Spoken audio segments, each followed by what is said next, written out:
Bom dia, quarto ano, tudo bem com vocês? Espero que estejam todos bem, estou morrendo de saudade, mas vamos para mais uma videoaula. Gente, olha só, na aula passada, aliás, na passada não, na retrasada, nós falamos sobre a arte marajoara, né? Eu cobrei de vocês a peça para que nós pudéssemos pintá-las, né? E olha só, a minha tá aqui. Olha a minha, como ficou. Tá? Naquele tubinho, eu coloquei o plástico, fui passando cola e ficou aqui a minha. E aí, o que acontece? Quando a gente faz isso, olha, vocês percebem que aqui na borda, ela fica irregular, né? O que a gente vai fazer? A gente vai pegar uma tesoura e vamos acertar essa bordinha dela, ó. Pra que ela fique toda igual. Olha só, o meu potinho, como ficou.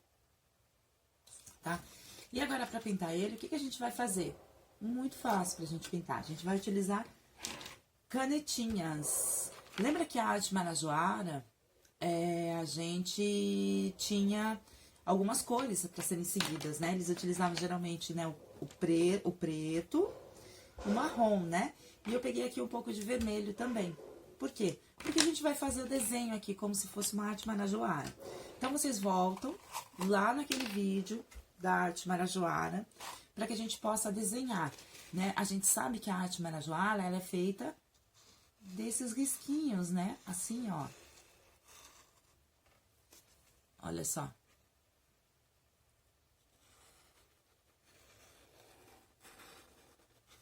Daí a gente pode ir fazendo, ó,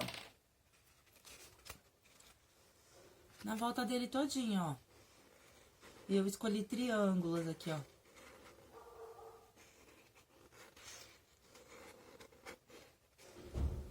Olha só, e a gente pode ir decorando essa peça utilizando a criatividade de vocês. Vocês podem se inspirar naquelas obras, certo? Olha só, a gente não precisa de tinta nada, só a canetinha. E pode passar, ó, você passa o dedo, ela não sai, por causa da cola, ela fica fixa. Tudo bem, gente? Olha só, só quem mandou pra mim foram só 2 alunos que fizeram a peça, tá? Vocês guardem esses trabalhos que nós estamos fazendo, porque quando a gente voltar pra escola, a gente vai montar uma exposição de todas essas peças que nós fizemos durante esse período em que nós ficamos afastados, ok? E hoje a gente vai falar de uma arte bem diferente, de uma arte que eu acho que alguns de vocês já viram, mas eu gostaria de falar um pouquinho mais sobre ela, principalmente nesse momento, que é o mês de junho, né? Que é a festa de São João, festa junina, né? E ela aparece fortemente nessa época, né? Nós estamos falando da arte naif. A arte naif. E eu tenho certeza que vocês já devem ter visto, porque eu já vi foto de arte naif na apostila de vocês, tá? Tanto na matéria de arte, como também em outras matérias também, quando eles fazem a representação artística. O que acontece com a arte naif? A arte naif, alguns artistas, eles não gostam muito desse termo. Por quê? Naif é um termo francês, que significa arte ingênua, arte simples. E muita gente confunde arte naif com artesanato, o que não pode ser confundido, tá, gente? Arte com artesanato, artesanato, arte, arte. Mas a arte naif, ela é uma arte, sim, ela não é artesanato. E por que ela é confundida com artesanato? Porque ela possui características muito simples, tá? Desenhos simples. O nome já diz, né? Arte naif, arte ingênua. Então, são os desenhos que são muito próximos aos desenhos de crianças, aos desenhos infantis. Tá? E ele é uma arte muito colorida, tá? Tá aparecendo aqui algumas obras para vocês verem da arte naif. São desenhos muito simples. Muito colorido, tá? E ela realmente, geralmente, ela representa temas do nosso cotidiano, do dia a dia das pessoas, tá? Dentro de uma cultura que ele está inserido. Por exemplo, o pessoal lá do interior, eles vão pintar ali cenas do interior deles. Então, por que a gente junta agora a arte naif com a questão da festa de São João? Porque muitos artistas retrataram as festas tradicionais de São João. A gente aqui em São Paulo, a gente não tem uma festa tradicional de São João, né? A gente tem as nossas quermesses, as nossas festas juninas, mas elas não são tradicionais, tá? As tradicionais, elas estão localizadas, elas acontecem mais na região nordeste do nosso país, certo? E por que eles dizem que a arte naif é uma arte que está muito próxima ao imaginário infantil, ao desenho, ao traço infantil? Porque geralmente os artistas que produzem esse tipo de arte, o que acontece com eles? Eles são autodidatas. Vocês sabem o que significa autodidatas? Significa que eles não possuíram, eles não frequentaram uma escola para aprender a desenhar, eles não obtêm técnicas de desenhos. São desenhos que são feitos através de instintos. Eles têm instintos para poder desenhar. Por isso que a arte naif, ela é também caracterizada como um desenho infantil, porque ele é instintivo. Eles não foram para a escola aprender, eles aprenderam sozinho em casa. Por exemplo, se você vai para uma escola para aprender a desenhar, você tem toda uma técnica lá de desenho, como você vai desenhar uma mão, todos os traços que você faz antes. E eles não, eles pegam a tela e já começam a desenhar, certo? E ela também tem muita espontaneidade, tá? Os traços são totalmente espontâneos, eles não são, não tem técnica alguma. Só que é o seguinte, apesar dessa arte ser uma arte considerada ingênua, uma arte simples, ela teve alguns nomes bem importantes nessa arte, como, por exemplo, a Henri Rousseau. Ele é um francês, tá? E ele tem uma obra muito importante, tá? Que é chamada Um Dia de Carnaval, tá? Essa obra foi pintada em 1886, tá aqui, ó. Essa aqui, ó, tá? O Henri Rousseau, ele é um artista plástico. Hoje ele é considerado um artista, mas lá em 1886, ele não era, ele era um artista que as pessoas não davam muito valor para a arte dele, justamente por ele ter essa simplificação, por ele estar dentro desse movimento. E ele foi um dos pioneiros, foi um dos primeiros a publicar, a fazer as pinturas naif. Então, ele é considerado o pai, tá?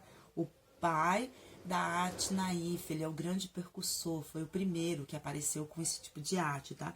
E ele, apesar de ele, naquele período, tá, produzir, ele foi ter o reconhecimento de artista já quase no finalzinho da vida dele, que aí eles consideraram a arte dele como uma obra de arte realmente, como uma obra-prima, tá?